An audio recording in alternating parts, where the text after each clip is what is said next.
ہسپتالوں کا بوما بھی نہیں لگ سکتے، ایڈے مہنگے ہسپتال، مگر عمران خان نے اج ہر غریب بغیر کسی تفریق تو انہوں یہ حق دیتا کہ جی امیر انہیں ہسپتالوں کے اندر علاج کرانے نے، غریب بھی انہیں ہسپتالوں میں علاج کرا سکتا ہے۔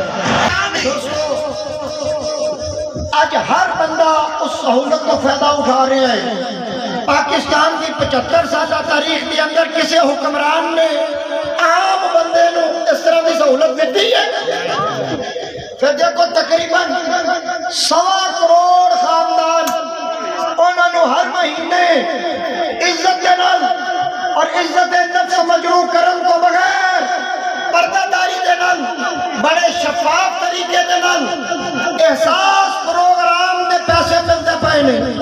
کیوں بھی بیٹیوں ملتے پائے نا کہ نہیں ملتے پائے؟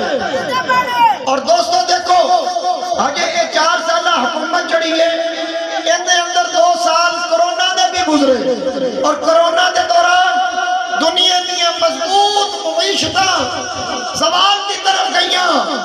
آج بھی جا کے UN کی رپورٹ پڑھ کے دیکھو، انہوں کیا عمران خان دیا بہتر پالیسیاں کی وجہ تو پاکستان نہ صرف مستحکم رہا بلکہ ان کی معیشت چڑھی ہے اور عروج کی طرف گئی۔ ایٹوں کی ایکسپورٹ بڑھیا، اور جناب بند کارخانے چلے فیصل آباد کے اندر اور گجرانوالہ کے اندر اور لاہور کے اندر لیبر کی کمی ہوئی، اور جناب کارخانے چلے ایکسپورٹ ودی، اور اے عمران خان UN کے اندر جا کے انہیں نمو سے رسالت کے ہوتے او پیرا دیتا کہ امت مسلمہ کا لیڈر بن گیا۔